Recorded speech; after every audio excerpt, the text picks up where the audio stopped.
Assalamu alaikum wa rahmatullahi wa barakatuhu. Que la paix et les bénédictions d'Allah soient sur vous. Aujourd'hui, nous nous trouvons au studio de la MTA France pour un nouvel épisode de l'Édito. Donc aujourd'hui, nous allons discuter au sujet de Hazrat Maryam alayhi salam, plutôt connue sous le nom de la Vierge Marie en France.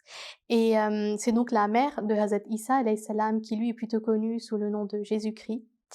Donc comme vous l'avez sûrement deviné, aujourd'hui nous allons discuter au sujet de la naissance miraculeuse de Hazrat Isa alayhi salam. On va donc essayer d'apporter des explications à ce phénomène-là et d'éclaircir tous nos propos. Pour cela, nous allons nous inspirer de l'article intitulé La naissance virginale, plausibilité scientifique qui a été rédigé par Dr Jalil Ahmed Bhatti dans Al-Hakam.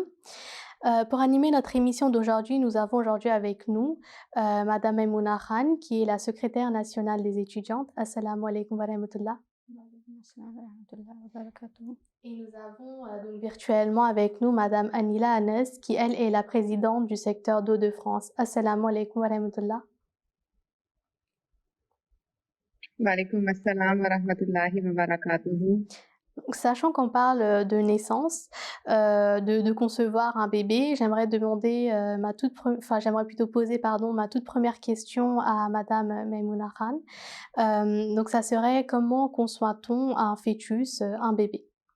Alors, comme vous le savez qu'une cellule de la reproduction peut être soit un ovocyte, c'est-à-dire un ovule, qui provient du parent femelle, ou un spermatozoïde qui provient du parent mâle.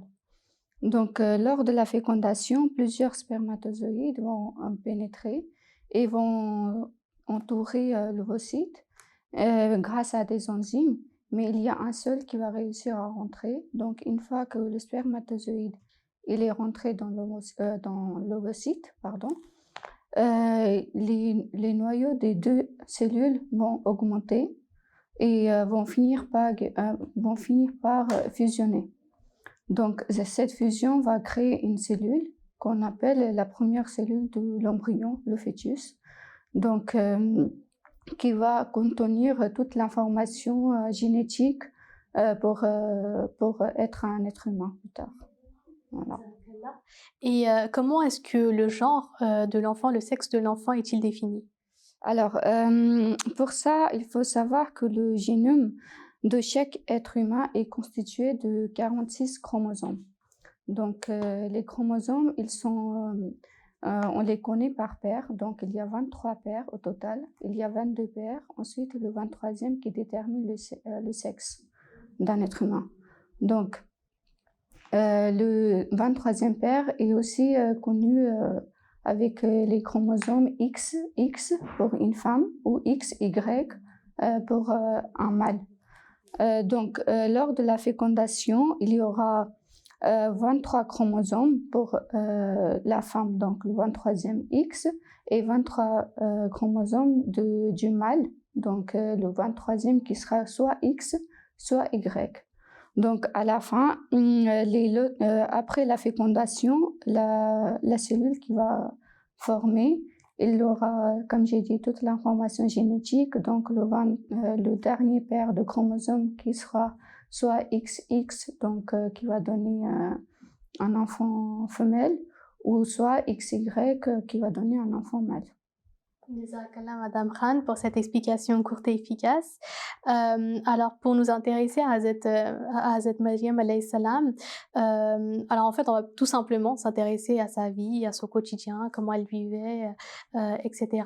Donc je vous laisse la parole Madame Anas pour répondre à cette question-là. Donc, il est intéressant de noter ici que lorsque nous examinons les événements dans le Coran en particulier, notre attention est attirée sur le fait que non seulement la naissance de Jésus à l'islam a été décrite, mais aussi celle de Marie. Et pour prouver cela, je vais vous citer la sourate Al-Imran, chapitre 3, versets 36-37. Souvenez-vous quand une femme d'Imran a dit « Mon Seigneur, je t'ai voué ce que je porte en mon sein pour qu'il soit consacré à ton service. Je te prie donc de l'accepter de ma part. En vérité, tu es celui qui entend tout et tu es omniscient. » Mais après avoir accouché, elle dit « Mon Seigneur, je mis une fille au monde. » Et Allah savait mieux qu'elle ce qu'elle avait mis au monde. Et le garçon qu'elle attendait n'était pas comme la fille qu'elle avait mise au monde. Et je lui ai donné le nom de Marie, et je la confie ainsi que sa progéniture à ta protection contre Satan le renier. Et en fait, ce verset démontre comment Maryam alayhi salam elle naquit. Et ici, je vais vous donner quelques détails sur sa naissance. Au sein de l'Empire romain, il y avait un petit pays qui s'appelait la Palestine. Et il faut savoir que les Romains avaient conquis la Palestine en 63 avant Jésus-Christ. Et en fait, c'est dans la partie nord de ce pays, dans une petite ville vallonnée appelée Nazareth, que vivait Marie. Son père s'appelait Imran et sa mère Hannah, donc Anne en français. Avant la naissance de Marie, Hannah avait fait en fait le vœu de dédier la vie de son enfant au service du temple. Et elle avait espéré et prié pour donner naissance à un garçon, car il faut savoir qu'à cette époque, seuls les enfants de sexe masculin en fait étaient acceptés dans le service du temple. Mais lorsqu'Anna mit au monde de Marie alayhi salam, elle était perplexe et elle exprima son angoisse à Allah dans la sourate citée plus haut, chapitre 3, verset 36-37. Et en fait, cela implique que Hazrat Maryam n'était pas une fille ordinaire. Dieu, en fait, lui avait conféré des qualités qui faisaient d'elle un enfant très spécial et extraordinaire, et encore mieux que le garçon qu'Anna espérait. Et par la suite, Marie a été admise au service de Dieu dans le temple juif comme un cas exceptionnel. Il faut également savoir que le temple était dirigé par Zacharie, le grand prêtre qui, selon le Saint-Coran, était aussi un prophète de Dieu. Et en fait, selon le dessein de Dieu, Marie avait été élevée sous la protection sainte et bienveillante de Zacharie. Et on rapporte que dès son enfance, elle passait la plupart de son temps dans sa chambre à se souvenir de Dieu. Et Zacharie, en fait, la trouvait souvent avec des provisions qui étaient apportées par les visiteurs du temple. Et Dieu, en fait, ne lui avait pas seulement accordé des choses matérielles, mais lui avait aussi donné une telle sagesse qu'elle pouvait, dès son plus jeune âge, interpréter les Écritures et répondre à des questions complexes d'une manière qui était vraiment au-delà de son âge. Et cela avait même surpris Zacharie. Il lui avait demandé d'où, en fait, provenait tout cela. Et elle lui avait dit qu'en fait, cela venait d'Allah. Toutes les provisions qu'elle recevait venaient d'Allah. Et en fait, cette pieuse réponse de Marie avait fait une profonde impression sur l'esprit de Zacharie. Et ensuite, il avait également prié Dieu, le Tout-Puissant, pour qu'il soit lui aussi béni par un enfant aussi pieux que Marie. Et en fait, cela montre bien que Marie alayhi salam, en fait, était une personne tout à fait normale et qu'elle a été élevée de façon tout à fait normale. Et nous devons également nous rappeler qu'elle avait ensuite donné naissance à de nombreux frères et sœurs de Jésus. Et ce qui montre, ce qui prouve en fait qu'elle était une femme en bonne santé, capable d'enfanter après la conception immaculée de Jésus alayhi salam. Jazakallah. D'ailleurs, à ce sujet, il me semble qu'il y a certains versets du Saint-Coran dans lesquels les pronoms il et elle sont employés pour parler de Hazrat Maryam alayhi salam. Et justement, pourquoi utiliser ces deux pronoms opposés? Est-ce qu'elle avait deux aspects physiologiques ou bien physiques différents? Donc, si vous pouvez apporter des détails là-dessus. Je vais commencer tout d'abord à citer deux versets. Donc, de la sourate Al-Anbiya, chapitre 21, verset 92. Et ensuite, je vais vous citer la sourate Al-Tahrim, chapitre 66, verset 13. Donc, je vais commencer par la sourate Anbiya. Et souviens-toi de celle qui veilla sur sa chasteté. Aussi, nous avons insufflé en elle de notre parole et nous avons fait d'elle et de son fils un signe pour les peuples. Et maintenant, je vais vous citer la sourate Al-Tahrim, verset 13. Et l'exemple de Marie, la fille d'Imran, qui protégea sa chasteté, puis nous lui avons insufflé de notre esprit, et elle accomplit en sa personne la prophétie transmise par les paroles de son Seigneur et contenue dans ses livres, et elle fut du nombre des obéissants. Et en fait, si nous regardons les versets de la sourate Al-Anbiya et Al-Tahrim, Marie alayhi salam a été décrite avec les pronoms de genre elle et lui, respectivement. Et en fait, ici, on peut se poser les questions suivantes. Quelle signification cela revêt-il? Comment cela peut-il être lié à l'Immaculée Conception? Et en fait, cela peut faire référence à l'unicité physiologique ou génétique de Marie, qui possède des aspects d'éléments masculins et féminins. Sinon, historiquement, le pronom lui, dans ce verset, fait référence à Jésus, il pourrait plutôt faire allusion à la nature du sexe biologique de Marie. Et en fait, il est intéressant de noter que Jésus alayhi salam est également appelé Isa ibn Maryam, ce qui signifie Jésus, fils de Marie. Et en fait, il faut savoir que Ibn est une épithète généralement associée au père, ce qui indique que Marie était à la fois le père et la mère de Jésus alayhi salam. Là, Madame Anas, c'est largement plus clair maintenant. Maintenant, je vais poser la question principale concernant notre émission d'aujourd'hui, notre sujet d'aujourd'hui. Et je vais la poser à vous, Madame Khan. Donc déjà, est-ce qu'il est possible de concevoir un bébé par une mère vierge? Et si c'est le cas, si c'est possible, par quels moyens?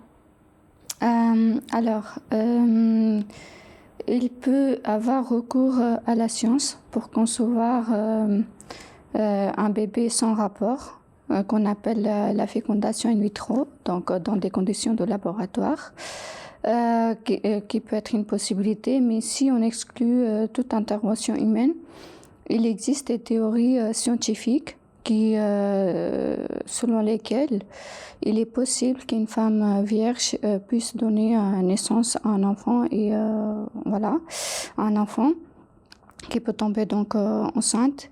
C'est vrai que nous n'avons pas l'habitude d'entendre qu'une femme vierge puisse donner naissance à un enfant, sauf le cas de la Sainte Marie. Mais il y a certains animaux chez qui il est tout à fait possible. Par exemple, les femelles guêpes, les lézards, certains poissons ou encore des oiseaux. Mais chez les humains, comme j'ai expliqué au début, c'est différent. Donc, il faut un ovule et un spermatozoïde pour faire la fécondation. Donc, il existe des théories scientifiques par lesquelles une femme vierge peut donner naissance à un enfant, mais ce sont des théories. En aucun cas, je dis que c'est ce qui était passé.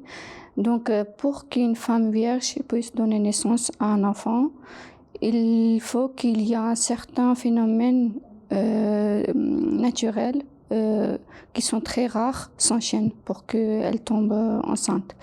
Et pour cela, le 4e calife, Hazrat Mirza Tahir Ahmed, qui est le 4e calife de la communauté ahmadiyya musulmane, il a expliqué dans son livre Christianisme, un voyage des faits à la fiction. Il a expliqué comment naissance virginale aurait pu produire par parthénogenèse ou par hermaphrodisme ou par une combinaison des deux. Est-ce que dorénavant vous pouvez nous définir ces deux termes, donc l'hermaphrodisme et le parthénogenèse? Alors, hermaphrodisme peut s'expliquer lorsque des organes des deux sexes sont présents chez une seule femme et que les chromosomes présentent à la fois des caractères masculins et féminins qui sont alignés côte à côte. C'est-à-dire que c'est un être humain qui a les deux types d'organes sexuels, féminins et masculins.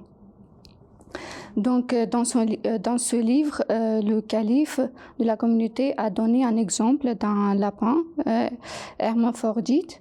Il a dit que ce lapin, il a, dans une stade de sa vie, il a engendré environ 250 naissances des bébés en étant mâle. Et dans un autre stade de sa vie, il est tombé enceinte de manière isolée. Et il a donné naissance à 7 bébés qui étaient des deux sexes. Donc, avec l'autopsie de ce lapin, les scientifiques ils ont trouvé qu'il présentait des ovaires qui étaient fonctionnels et aussi des testicules qui étaient infertiles alors qu'il était en état de la grossesse. Donc, il y a aussi d'autres études scientifiques qui ont montré que c'est rare, mais c'est une possibilité pour qu'un être humain aussi puisse donner naissance sans avoir des rapports. Jazakallah. Alors, si j'ai bien compris ce terme-là, donc l'hermaphrodisme, c'est le fait d'avoir un organisme qui est capable en fait de produire des gamètes du sexe féminin et masculin. Voilà, tout à fait. Genre, il présente les deux organes. Très bien. Et qu'en est-il dans ce cas-là du parthénogenèse? Alors, parthénogenèse, il s'agit du développement asexué d'un ovule, c'est-à-dire un œuf, en un individu, pardon, sans l'aide d'un agent mâle. C'est-à-dire c'est la reproduction d'une femelle sans fécondation et donc et donc le pouvoir de donner des enfants sans un mâle. Dans des conditions de laboratoire, il y a eu certaines expériences dans lesquelles il y a des embryons des souris et de lapins qui ont été développés de manière parthénogénétique jusqu'à un stade équivalent à moitié de la grossesse, puis ils ont été avortés. Et dans une autre étude récente, il y a des embryons humains qui pourraient être activés occasionnellement par un parthénogenèse en utilisant un ionophore de calcium comme un catalyseur. Donc, juste pour résumer, parthénogenèse, c'est une capacité de faire l'autofécondation sans avoir besoin de mâle. Très bien. Ok. Alors, quelle serait dans ce cas-là la différence entre ces deux termes-là? Alors, parthénogenèse, c'est la reproduction sans fécondation, donc sans besoin d'un mâle.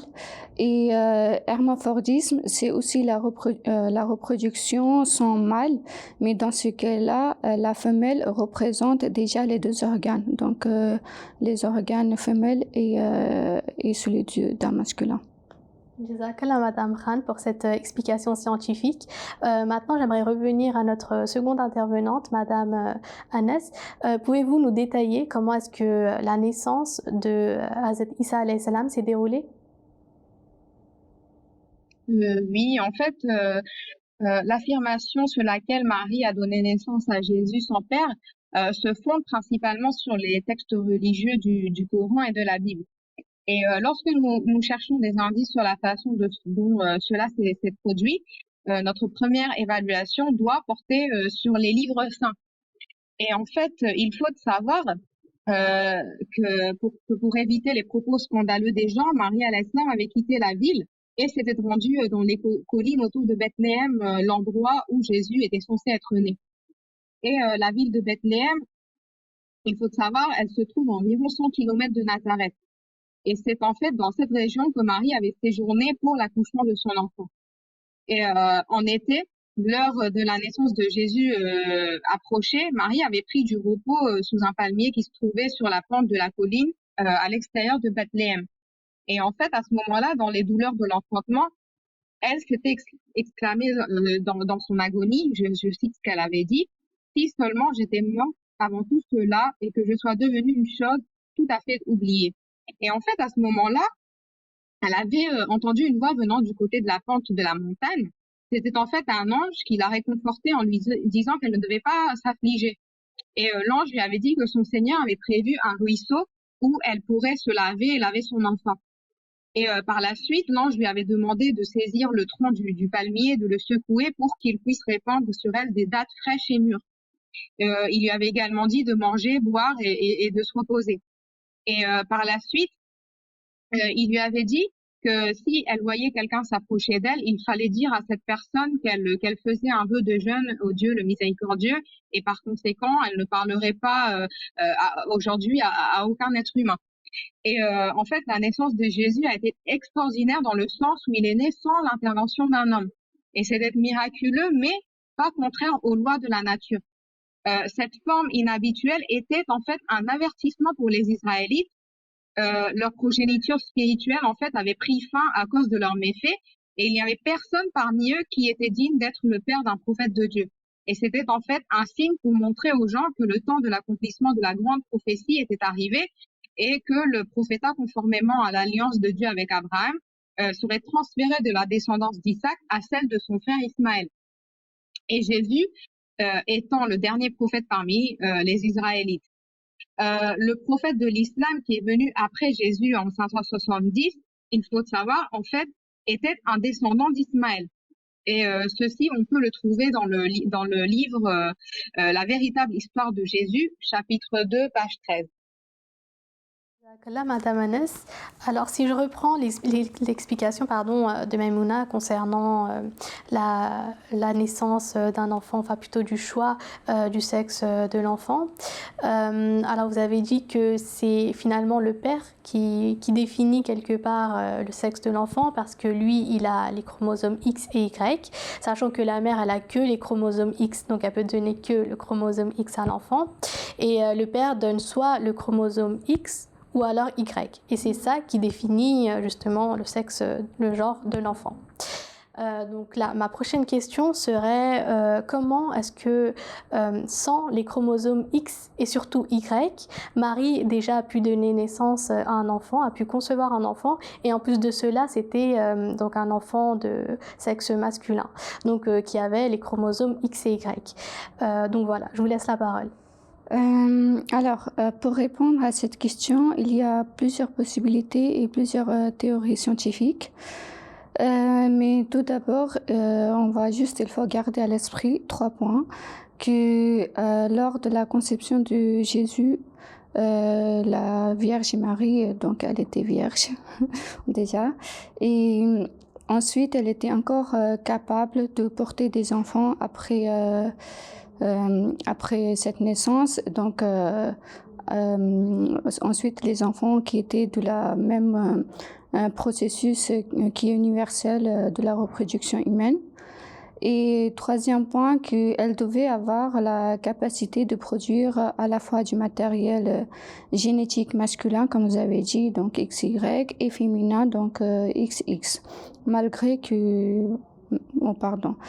même si elle avait une apparence qui était plutôt féminine. Donc voilà. Et donc parmi ces théories, il y a celle du mosaïcisme, qui s'agit de la présence de 2 ou plusieurs populations lignées cellulaires du génotype différent au sein d'un même organisme. Et ces cellules, ces 2 différents types de cellules proviennent d'une seule cellule qui est fécondée. Donc, il y a une seule cellule qui a été fécondée, mais il y a eu, lors du développement, quand il s'est divisé en 2, il a donné 2 populations différentes, mais qui sont dans le même organisme. Donc, dans ce cas-là, si on compare avec notre cas, qu'il y a une population de cellules qui a les chromosomes XX et une autre population qui a les chromosomes XY. Donc, vu qu'il a les 2 types de chromosomes, il peut y avoir une autofécondation. Donc, le terme qu'on utilise, c'est parthénogenèse. Et donc, le pouvoir de donner naissance à un enfant et un fils. Il y a une autre théorie qui est ressemblable à celui du mosaïcisme, qui est le chimérisme. Dans ce cas-là, il y a la fécondation des 2 ovules avec 2 spermatozoïdes. Donc, et dans l'organisme de l'enfant, il y aura 2 lignées cellulaires qui sont fusionnées. Donc,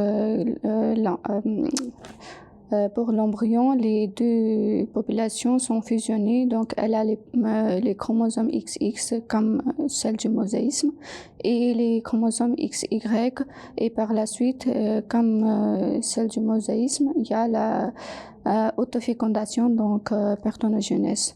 Donc, la différence entre les 2 mosaïcismes, c'est une seule ovule qui est fécondée, qui s'est divisée ensuite en 2 populations, XX et XY. Et dans l'autre cas, la présence des 2 ovules qui ont été fécondés et donc qui ont développé 2 populations qui ont été ensuite fusionnées. Jazakallah. Y aurait-il une autre explication pour ce cas de figure? Oui, il y a aussi d'autres théories scientifiques par lesquelles on peut prouver cela. Pour ça, je vais juste parler d'un truc qui est épigénétique et programmation épigénétique. C'est des différents mécanismes qui conduisent que le code génétique est différent du phénotype. Génétique, c'est quoi? C'est tous les gènes qu'on a, et le phénotype qui sont ce sont nos caractères qui sont caractérisés par ce génotype. Donc, un gène qui va coder pour la couleur des yeux, etc. Donc, dans ce cas-là, on peut dire qu'elle avait le génotype masculin, mais le phénotype féminin. Donc, il y a une hypothèse qui est celle du arénoblastome, c'est-à-dire présence des cellules sous forme de tumeurs qui sont présentes dans les ovaires de la femme. C'est rare, mais ça peut arriver. Et ces cellules-là qui sont appelées Sertoli et Leydig, on s'en fout de nom, mais juste ce qu'il faut comprendre, c'est que ce type de cellules, ces tumeurs, peuvent produire les mêmes hormones que les testicules d'un homme produisent pour la formation des spermatozoïdes. Donc, si une femme dans les ovaires a la présence de ces deux types de cellules, donc il y aura la formation des spermatozoïdes et donc la possibilité ensuite de faire l'autofécondation. Une autre théorie, c'est le fœtus in fetu, qui peut être considéré comme une forme non chimérique, c'est-à-dire pendant la phase du développement fœtal, les cellules d'un jumeau sont absorbées par l'autre sans fusionner, parce que s'ils étaient fusionnés, ce sera le cas de chimérique, ce que j'ai déjà expliqué avant.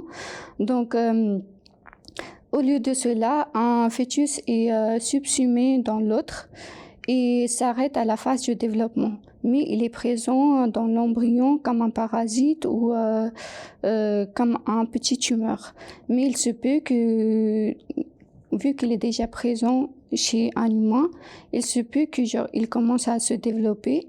Et donc, il se développe dans une cellule qui a le génotype masculin. Donc aussi, par la suite, la possibilité de parthénogenèse. C'est aussi une possibilité. Une dernière hypothèse, il existe d'autres hypothèses, mais je vais vous citer une dernière, qui est l'hypothèse de la femelle XY, donc une femme. Il se peut qu'elle a les chromosomes XY au lieu de XY, même si le Y, il n'est pas actif pour la femme. Et que la femme, elle représente un phénotype qui est 100% féminin. Donc, la femelle XY ayant un œuf avec un ensemble complet de chromosomes qui provoque une naissance, qui peut provoquer une naissance virginale.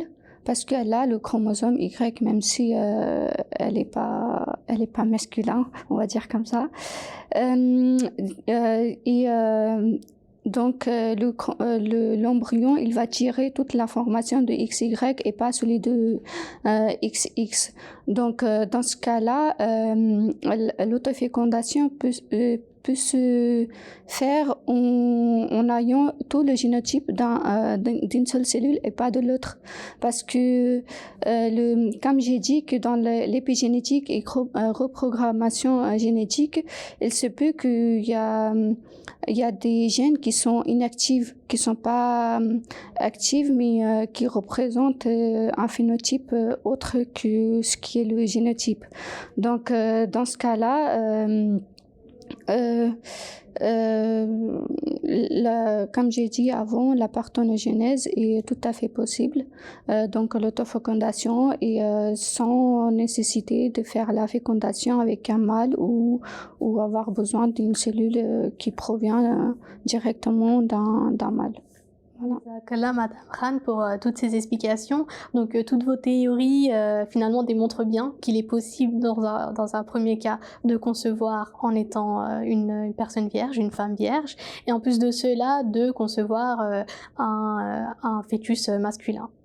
Jazakallah. Et puis en plus, vous avez dit qu'il y a d'autres théories, donc c'est surprenant déjà d'en apprendre cela. Donc, vous dites qu'il y en a plusieurs, c'est qu'il y a plus disons, d'explications à ce phénomène-là. Voilà, donc c'est tout à fait possible C'est très rare, comme j'ai dit avant.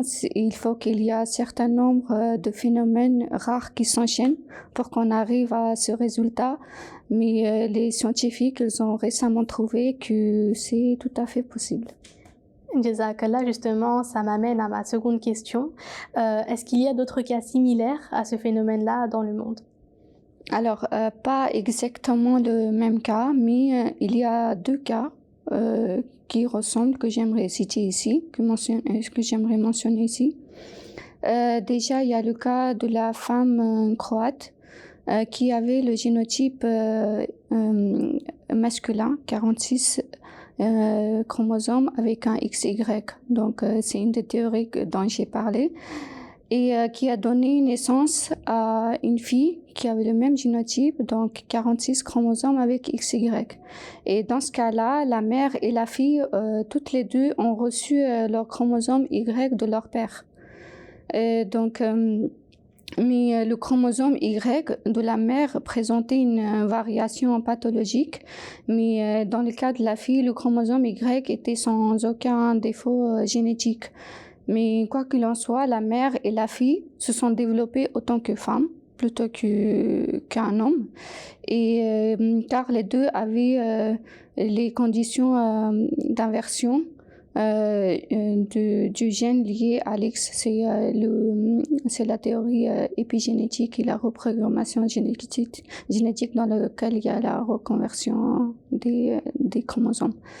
Et il y a un autre cas qui est retiré d'un article qui est paru en 1995 dans le journal Scientific Nature Genetics, dans lequel il y avait un enfant qui avait tous les traits d'un garçon, mais qui avait les cellules sanguines qui étaient entièrement féminines. Donc, après, ils ont fait d'autres analyses et ils ont vu que dans les cellules urines, il y avait aussi les cellules qui provenaient du mâle, de son papa, pardon. Donc, dans ce cas-là, il y avait bien présent de deux lignées cellulaires. Donc, une lignée cellulaire qui ressemblait plutôt à celle de sa maman, donc tout à fait à celle de sa maman, et l'autre qui était un mélange de sa maman et de son papa. Jazakallah, Madame Khan, pour ces exemples. Ça permet de clarifier en fait vos propos dits précédemment.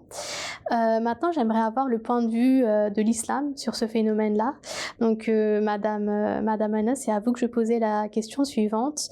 Que dit l'islam concernant de la naissance d'un enfant, d'une mère vierge? Comme l'explique le fondateur de la communauté musulmane Ahmadiyya, Hazrat Mirza Ghulam Ahmad alayhi salam, les miracles tels que la naissance virginale ne dénotent pas une contravention à la loi de la nature, mais l'opération d'un acte de loi de la nature que nous ignorons. Et par rapport à cela, je vais citer un extrait du livre The Essence of Islam, volume 5. Je cite: La vérité de la question est que Dieu le Tout-Puissant ne fait rien contre les lois de la nature.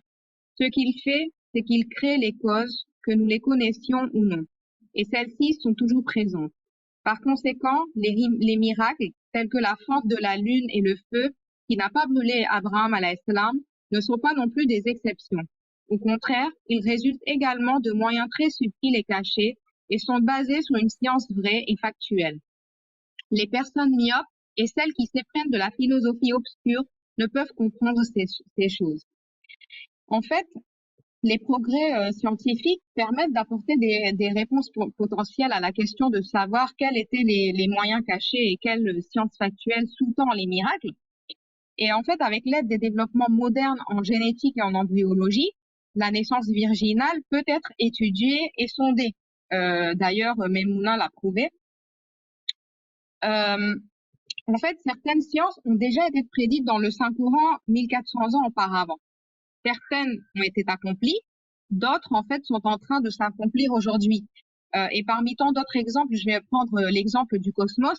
Dans son livre Revelation, Rationality, Knowledge and Truth, le 4e calife de la communauté, Hazrat Mirza Tahir Ahmad rahmatullah, avait dit que à l'époque où le Saint-Coran a été révélé, la compréhension humaine de la nature du cosmos et du mouvement ou de l'immobilité des corps célestes était extrêmement primitive et obscure.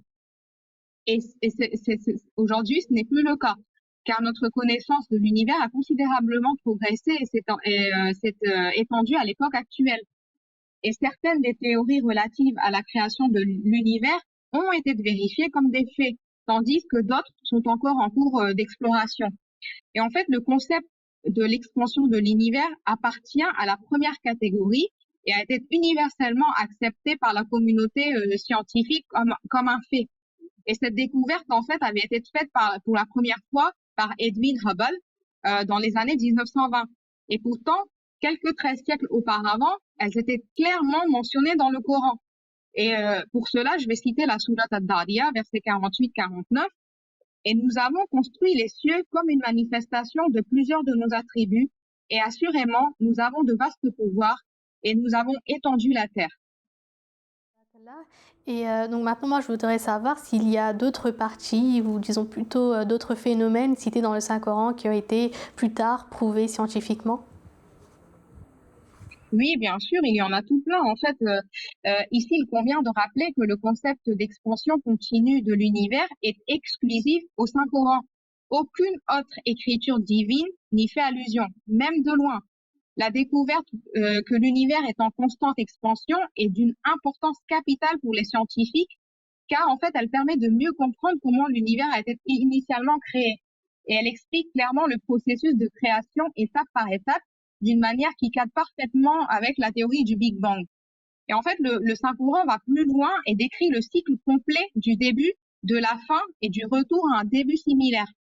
Et en fait, la première étape de la création telle que relatée dans le Saint-Coran décrit précisément l'événement du Big Bang dans les termes suivants. Donc, je vais citer la sourate Al-Anbiya. Les mécréants ne voient-ils pas que les cieux et la terre étaient une masse fermée et qu'ensuite nous les avons ouverts et nous avons fait chaque chose vivante à partir de l'eau. Ne veulent-ils donc pas croire? Et en fait, il est significatif ici que ce verset soit spécifiquement adressé aux non-croyants, ce qui implique peut-être que le dévoilement du secret mentionné dans ce verset serait fait par les non-croyants, un signe pour eux de la vérité du Saint-Coran. Et en fait, dans ce verset, le mot ratkan, qui veut dire masse fermée, et fatakna, qui veut dire nous les séparons, porte le message fondamental de tout le verset. Et les lexiques arabes authentiques donnent deux significations au mot ratkan, qui sont très pertinentes pour le sujet qui nous occupe. Et le premier sens est le rassemblement de quelque chose et l'infusion qui en résulte en une seule entité. Et le second sens est l'obscurité totale.